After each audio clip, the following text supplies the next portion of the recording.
మిగతా వార్తలు చూస్తే ఉత్తరప్రదేశ్లో ప్రకృతి విలయం సృష్టించింది. భారీ వర్షాలు, ఈదురుగాలులు, పిడుగులతో రాష్ట్రం అతలాకుతలమైంది. ఒక్క రోజులోనే 101 మంది ప్రాణాలు కోల్పోవటం దేశవ్యాప్తంగా కలకలం రేపుతోంది. పరిస్థితిపై సీఎం యోగి ఆదిత్యనాథ్ అత్యవసర సమీక్ష నిర్వహించి బాధిత కుటుంబాలకు అండగా ఉండాలని అధికారులను ఆదేశించారు.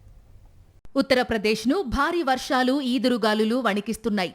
బుధవారం సాయంత్రం ఒక్కసారిగా విరుచుకుపడ్డ తుఫాన్, పిడుగులు, భారీ వర్షాలతో రాష్ట్ర వ్యాప్తంగా విషాదం నెలకొంది. ఇప్పటి వరకు 101 మంది మృతి చెందగా 50 మందికి పైగా గాయపడ్డారు. చెట్లు, విద్యుత్ స్తంభాలు కూలిపోవడంతో విధ్వంసం సృష్టించింది. ప్రయాగ్రాజ్లో అత్యధికంగా 21 మంది మృతి చెందగా భదోహి, మిర్జాపూర్ జిల్లాల్లో భారీ నష్టం జరిగింది.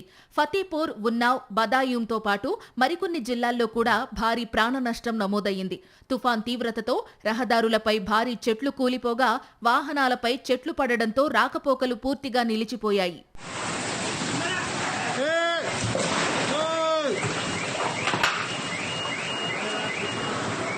గాలుల వేగానికి రేకుల షెడ్లు గాల్లో ఎగిరిపోయాయి. కొన్ని ప్రాంతాల్లో చెట్ల కింద ఆశ్రయం తీసుకున్న వారిపైనే చెట్లు కూలడంతో మరణాలు సంభవించాయి. భారీ ఈదురుగాలులతో విద్యుత్ సరఫరా కూడా పలుచోట్ల నిలిచిపోయింది.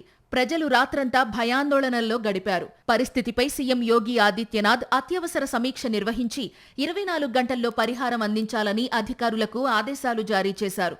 ప్రభావిత ప్రాంతాల్లో సహాయక చర్యలు ముమ్మరం చేశారు. ఇక వచ్చే కొన్ని రోజుల పాటు భారీ వర్షాలు, పిడుగులు కొనసాగే ప్రమాదం ఉందని వాతావరణ శాఖ హెచ్చరించింది.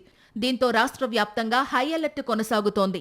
ప్రజలు అత్యవసరమైతే తప్ప బయటకు రావద్దని సూచిస్తున్నారు. మరిన్ని వర్షాలు, పిడుగులపై ఐఎండీ హెచ్చరిక జారీ చేసింది.